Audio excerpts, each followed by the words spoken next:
من الشيطان الرجيم بسم الله الرحمن الرحيم ويطوف عليهم ولدان مخلدون إذا رأيتهم حسبتهم لؤلؤا منثورا وَإِذَا رَأَيْتَ ثَمَّ رَأَيْتَ نَعِيمًا وَمُلْكًا كَبِيرًا صدق اللہ العظیم۔ دوستو، یہ سورہ دہر کی آج آیت نمبر 19 اور 20 پڑھی گئی۔ جنت کا تذکرہ چل رہا ہے اور جنت میں رب ذوالجلال آپ کو مہمان بنائیں گے اور رب العزت خود میزبان ہوں گے۔ تفصیل پیچھے گزر چکی ہے۔ نزلا من غفور رحیم۔ اللہ تعالی ہمارے ایمان کی سلامتی عطا فرمائے اور اعمال صالحہ کی توفیق اخلاص کے ساتھ عطا کر کے خاتمہ ہم سب کا ایمان پر فرما دے اور اپنی بنائی ہوئی جنت میں اپنے فضل سے ہم سب کو لے جائے۔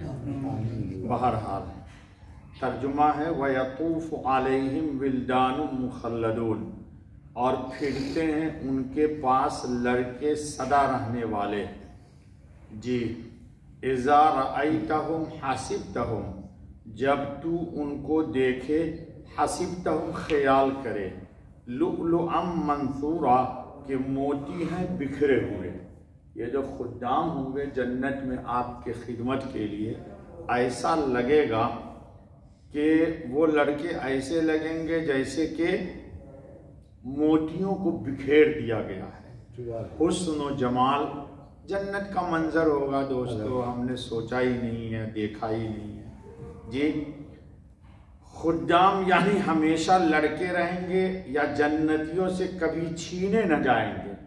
مخلدون کا ترجمہ دونوں کیا مفسرین نے، کہ کبھی کوئی چیز انسان کو ملتی ہے تو خدشہ اور خطرہ ہوتا ہے کہ ہم سے لے لی جائے گی، چھین لی جائے گی یا ختم ہو جائے گی، تو بھی لطف و مزہ نہیں آتا ہے۔ جب یہ یقین دلا دیا جائے کہ جو نعمت مل گئی ہے سدا تمہارے پاس رہے گی، تو فرحت و مسرت کے اندر انسان کو ہر روز ایک نئی خوشی حاصل ہوتی ہے۔ یعنی اپنے حسن و جمال، صفائی اور آب و تاب میں ادھر ادھر پھرتے ہوئے ایسے خوش منظر محسوس معلوم ہوں گے گویا بہت سے چمکدار خوبصورت موتی زمین پر بکھیر دیے گئے ہیں۔ اللہ اکبر، یہ جنت میں ان خدام کا منظر ہوگا۔ حضرت ابن عمر رضی اللہ تعالیٰ عنہ کا قول ہے کہ ادنا جنتی وہ ہوگا کہ جس کی خدمت میں 1000 خادم لگے ہوں گے۔ یہ سب سے کم ادنا تو وہاں کوئی بھی نہیں ہے۔ سمجھانے کے لیے کتنے خادم ہوں گے؟ 1000۔ اور آپ اور ہم اگر کسی کے گھر میں 1 اور 2 ہاؤس میٹ ہے یا نوکر ہے تو اس سے بھی تنگ ہے اور وہ بھی تنگ کرتا ہے، اور ہر خادم کا کام دوسرے خادم کے کام سے جدا ہوگا، سب کا اپنا اپنا کام بٹا ہوگا۔ پھر آپ نے یہی آیت تلاوت فرمائی۔ حضرت انس رضی اللہ تعالیٰ عنہ کی روایت ہے کہ رسول اللہ خاتم النبیین صلی اللہ علیہ وسلم نے ارشاد فرمایا کہ سب سے کم درجہ کے جنتی کے سر کے پیچھے 10,000 خادم خدمت کے لیے کھڑے ہوں گے۔ کتنے؟ 10,000۔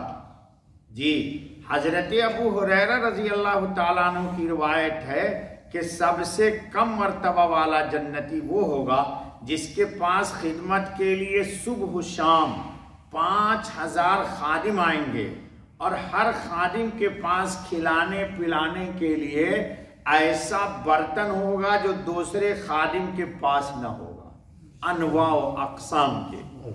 اللہم لک الحمد۔ اب اگلی جو آیت آ رہی ہے وَإِذَا رَأَيْتَ ثَمَّ رَأَيْتَ نَعِيمًا وَمُلْكًا كَبِيرًا، جس کا ہم نے کبھی تذکرہ کیا تھا، اور جب تو دیکھے وہاں تو دیکھے نعمت اور سلطنت بری، یعنی ہر جنتی جنت میں جانے کے بعد تصور سے بالاتر تو نعمت ہوگی وہ سمجھے گا کہ ہم کو ایک بڑی سلطنت دے دی گئی ہے. یہاں تو 100 گز میں 200 گز میں اگر کسی کا مکان ہے تو اس کے کبر سے پاؤں ٹکتے نہیں زمین پر.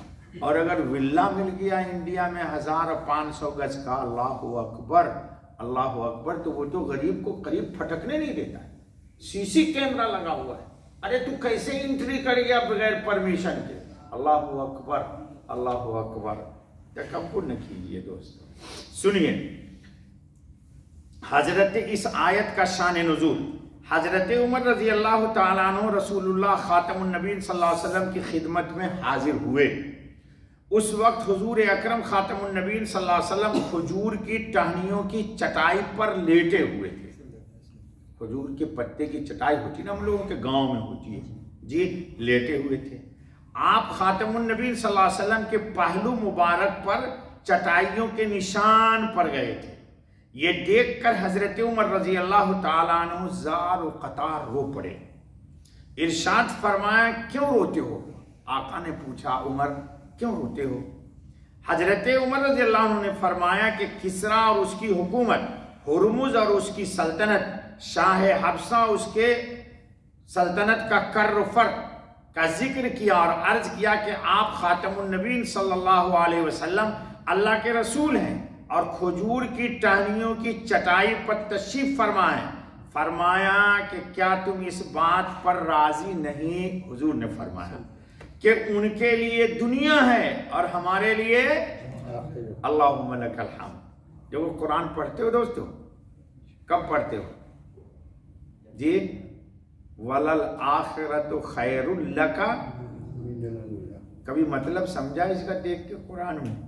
آخرت آپ کے لیے دنیا کے مقابلے میں بہت اچھی چیز ہے، جس کو ہم اپنے نگاہ میں کچھ نہیں سمجھتے. اللہ توفیق دے.